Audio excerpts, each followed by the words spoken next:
Start करते हैं हमारा फर्स्ट क्वेश्चन। उससे पहले दोस्तों आज का थॉट जान लेते हैं। आज का थॉट है the secret of life is honesty and fair dealing. Okay दोस्तों, हमारा क्वेश्चन है कृषि विज्ञान में डैश का अध्ययन किया जाता है। बताइए किसका किया जाता है? तो वह किया जाता है दोस्तों भूमि की उत्पादकता का। ओके, याद रखिएगा। नेक्स्ट क्वेश्चन पे चलते हैं। हमारा नेक्स्ट इंपॉर्टेंट क्वेश्चन है भारत चीन युद्ध किस वर्ष में हुआ था? बताइए दोस्तों कब हुआ था? तो वह हुआ था 1962 को। ओके, 20 अक्टूबर 1962 को हुआ था ये क्या था? चीनी सेना द्वारा भारत की सीमा क्षेत्रों पर आक्रमण था ये, और कुछ दिन तक युद्ध होने के बाद एक पक्षीय युद्ध विराम की घोषणा हुई थी। भारत को क्या हुआ था? अपनी सीमा के कुछ क्षेत्रों को छोड़ना पड़ा था इस युद्ध के कारण। याद रखिएगा दोस्तों। नेक्स्ट क्वेश्चन पे चलते हैं। हमारा नेक्स्ट क्वेश्चन है दोस्तों विश्व पर्यावरण दिवस हर साल किस दिन मनाया जाता है? बताइए कब मनाया जाता है?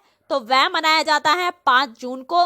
ओके दोस्तों, 12 जुलाई को कौन सा दिवस मनाते हैं बताइए? तो वह मनाया जाता है अंतर्राष्ट्रीय मलाला दिवस। याद रखिएगा। और दोस्तों ये वीडियो कैसे लगा बताइएगा जरूर। अगर आपको ये वीडियो अच्छा लगा है तो एसएससी मेकर को लाइक कीजिए, सब्सक्राइब करें और शेयर करना बिल्कुल ना भूले। चलिए चलते हैं नेक्स्ट क्वेश्चन पर। हमारा नेक्स्ट इंपॉर्टेंट क्वेश्चन है दोस्तों निम्नलिखित में से किन राज्यों में से कर्क रेखा नहीं गुजरती है? यहाँ पे नहीं बताना है दोस्तों। तो वह है दोस्तों उत्तर प्रदेश। ओके, और किन राज्यों से गुजरती है बताइए? तो वह है दोस्तों राजस्थान, त्रिपुरा और गुजरात। ओके, याद रखिएगा। नेक्स्ट क्वेश्चन पे चलते हैं। हमारा नेक्स्ट क्वेश्चन है बांग्लादेश को कब स्वतंत्रता मिली? बताइए कब मिली थी? तो दोस्तों वह मिली थी 1971 को। ओके, 26 मार्च 1971 को मिली थी। बांग्लादेश की जो थी स्वतंत्रता उस दिन घोषणा के साथ साथ क्या हुआ था? मुक्ति युद्ध की शुरुआत भी हो गई थी, और अंत में 16 दिसंबर को एक ही वर्ष में हासिल की गई थी जीत। ठीक है, जो क्या करते हैं विश्व दिवस के रूप में मनाया जाता है ये। याद रखिएगा दोस्तों। नेक्स्ट क्वेश्चन पर चलते हैं। हमारा नेक्स्ट क्वेश्चन है निम्नलिखित में से कौन सी फसलों की खेती के लिए प्रति हेक्टेयर पानी की जरूरत सबसे ज्यादा होती है? बताइए कौन सी फसल है वह? तो दोस्तों वह है गन्ना। ओके, ये क्या है? भारत की एक प्रमुख नकदी फसल है जिससे चीनी, गुड़, शराब इन सब का निर्माण होता है। और गन्ने की उत्पादन सबसे ज्यादा कहां पर होती है? जो गन्ने का उत्पादन होता है वह होता है दोस्तों ब्राजील में। और भारत का गन्ने की उत्पादकता में संपूर्ण विश्व में दूसरा स्थान है। ये भी आपको पता होना चाहिए। याद रखिएगा। नेक्स्ट क्वेश्चन पे चलते हैं। हमारा नेक्स्ट इंपॉर्टेंट क्वेश्चन है दुनिया का पहला सफल खोपड़ी प्रत्यारोपण किस पर किया गया? बताइए किस पर किया गया था? तो दोस्तों वह थे जेम्स पॉयसन। ओके, याद रखिएगा। नेक्स्ट क्वेश्चन पे चलते हैं। हमारा नेक्स्ट क्वेश्चन है दोस्तों अपने वजन के आधार पर सबसे मजबूत मांसपेशी कहां पर है? बताइए। तो दोस्तों वह होती है जबड़ा में। ओके, याद रखिएगा। और दोस्तों ये वीडियो शेयर करना बिल्कुल ना भूले। आप सभी जानते हैं sharing is the best way of learning. तो चलिए चलते हैं नेक्स्ट क्वेश्चन पर। हमारा नेक्स्ट इंपॉर्टेंट क्वेश्चन है हम्पी के खंडर किस राज्य में स्थित है? बताइए दोस्तों। ये क्वेश्चन बार बार रिपीट होता है इसलिए ध्यान से देखिएगा। तो वह है दोस्तों कर्नाटक में। ओके, ये जो है दोस्तों हम्पी आंध्र प्रदेश राज्य की सीमा के पास मध्य कर्नाटक के पूर्वी हिस्से में तुंगभद्रा नदी के तट पर स्थित है। और ये जो है क्या है? विजयनगर साम्राज्य की राजधानी है। इसके अलावा ये जो नगर है यूनेस्को के विश्व के विरासत स्थलों में शामिल किया गया है। ये भी आपको पता होना चाहिए। दोस्तों यहाँ पे कर्नाटक के बारे में बात हो रही है। कुछ इंपॉर्टेंट पॉइंट जान लेते हैं इससे रिलेटेड। कर्नाटक की जो कैपिटल है वह कौन सी है बताइए? तो दोस्तों वह है बेंगलुरु। ठीक है, सीएम है यहाँ के बीएस येदियुरप्पा। ओके, भाषा कौन सी बोली जाती है यहाँ पे? कन्नड़। और जो गवर्नर है यहाँ के वो कौन है बताइए? वो है वजुभाई वाला। याद रखिएगा सारे इंपॉर्टेंट पॉइंट्स। नेक्स्ट क्वेश्चन पे चलते हैं दोस्तों। हमारा नेक्स्ट क्वेश्चन है निम्नलिखित में से कौन सा सही है? बताइए दोस्तों। तो वह है ऋषभनाथ जैन धर्म। ठीक है, जो ऋषभनाथ थे ये आदिनाथ भी कहा जाता है इन्हें। और ये कौन थे? भगवान ऋषभ देव थे। वर्तमान में क्या है? अपसर्वणी काल के प्रथम तीर्थंकर थे ये। और दोस्तों जो गौतम बुद्ध थे वो कौन से धर्म को मानते थे बताइए? तो वह थे बौद्ध धर्म से रिलेटेड। ओके, इसमें दिया हुआ है दोस्तों पैगंबर मोहम्मद, ये कौन से धर्म में विश्वास रखते थे? तो इनका धर्म था दोस्तों इस्लाम। ओके, याद रखिएगा दोस्तों। नेक्स्ट क्वेश्चन पे चलते हैं।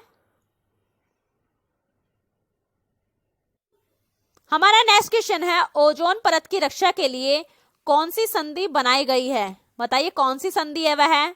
तो दोस्तों वह है मॉन्ट्रियल प्रोटोकॉल।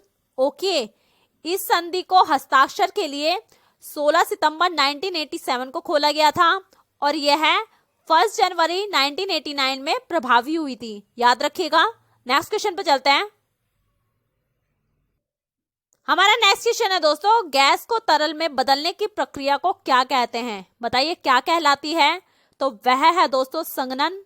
ओके, याद रखिएगा। और दोस्तों ऐसी इंटरेस्टिंग वीडियोस और क्वेश्चंस के लिए एसएससी मेकर को आप अपने दोस्तों के साथ लाइक कीजिए, शेयर कीजिए और सब्सक्राइब करना बिल्कुल ना भूले। हर सोशल साइट्स पेज पे कीजिए ताकि आपके साथ साथ दूसरों का भी भला हो सके। चलिए दोस्तों नेक्स्ट क्वेश्चन पे चलते हैं। हमारा नेक्स्ट क्वेश्चन है दोस्तों बेंगलोर में एक ट्रैफिक सर्कल का नाम निम्नलिखित में से किस पर रखा गया है? बताइए। तो दोस्तों वह है अनिल कुंबले। ओके, याद रखिएगा। नेक्स्ट क्वेश्चन पे चलते हैं। हमारा नेक्स्ट इंपॉर्टेंट क्वेश्चन है सीबीआई का पूरा नाम क्या है? फुल फॉर्म बतानी है। तो दोस्तों वह होती है सेंट्रल ब्यूरो ऑफ इन्वेस्टिगेशन। याद रखिएगा। नेक्स्ट क्वेश्चन पे चलते हैं। हमारा नेक्स्ट इंपॉर्टेंट क्वेश्चन है निम्नलिखित में से सबसे ज्यादा वन किस क्षेत्र में पाए जाते हैं? बताइए दोस्तों कौन सा क्षेत्र है वह? तो दोस्तों वह है मध्य प्रदेश। यहाँ पे मध्य प्रदेश के बारे में बात हो रही है। कुछ इंपॉर्टेंट पॉइंट जान लेते हैं इसके बारे में। ये इसकी जो कैपिटल है वह कौन सी है बताइए? तो दोस्तों वह है भोपाल। गवर्नर कौन है यहाँ के? लालजी टंडन। और सीएम कौन है? वह है कमलनाथ। याद रखिएगा दोस्तों। नेक्स्ट क्वेश्चन पे चलते हैं। हमारा नेक्स्ट इंपॉर्टेंट क्वेश्चन है दोस्तों भारत के किस पूर्व राष्ट्रपति का शिलोंग में 27 जुलाई 2015 को निधन हुआ था? बताइए दोस्तों कौन थे वह? तो दोस्तों वह थे एपीजे अब्दुल कलाम। ओके, ये थे वे क्या कर रहे थे? आईआईएम शिलोंग में लेक्चर देने के लिए गए थे। इसी दौरान उन्हें दिल का दौरा पड़ने से उनका निधन हो गया था। उनके निधन के बाद 7 दिन के लिए राष्ट्रीय शोक की घोषणा भी की गई थी। और ये जो है दोस्तों एपीजे अब्दुल कलाम भारत रत्न अवार्ड से सम्मानित किए जा चुके हैं। याद रखिएगा। नेक्स्ट क्वेश्चन पे चलते हैं दोस्तों। हमारा नेक्स्ट मोस्ट इंपॉर्टेंट क्वेश्चन है दोस्तों, ध्यान से देखिएगा। संसद के दोनों सदनों द्वारा पारित बिल किसके हस्ताक्षर के बाद अधिनियमित बन जाता है? बताइए। तो वह है दोस्तों राष्ट्रपति।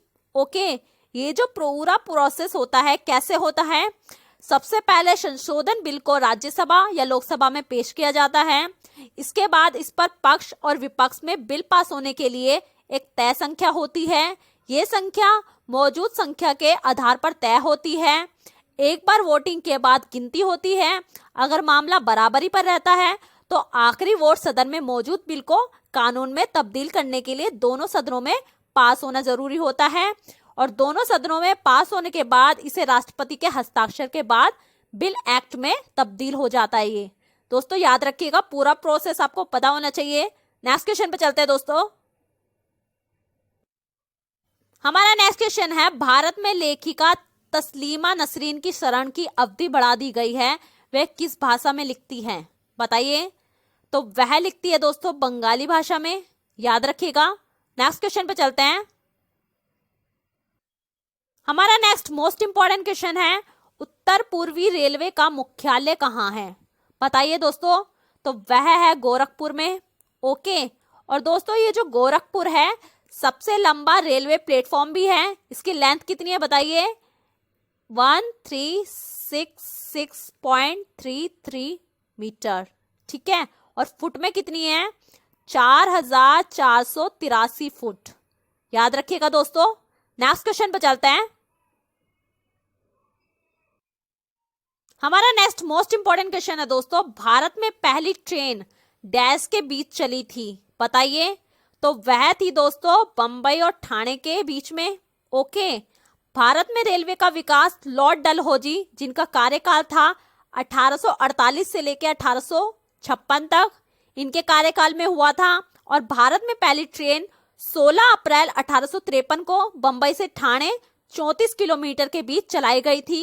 इसमें क्या हुआ था दोस्तों, शुरुआत में एशिया एवं भारत में प्रथम रेल यात्रा 16 अप्रैल 1853 को पोरबंदर यानी छत्रपति शिवाजी टर्मिनल से प्रारंभ हुई।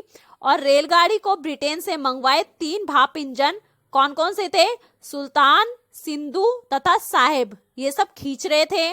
20 डिब्बों में 400 यात्रियों को लेकर यह गाड़ी रवाना हुई और रेलगाड़ी ने 34 किलोमीटर का सफर 1.25 घंटे में तय किया। और ये जो थी शाम 4:45 बजे ठाणे पहुंची थी, याद रखिएगा दोस्तों। तो दोस्तों ये थे जनरल अवेयरनेस के important top 20 MCQ. I hope ये वीडियो आपको पसंद आया है। ये वीडियो कैसा लगा कमेंट बॉक्स में जरूर बताइएगा।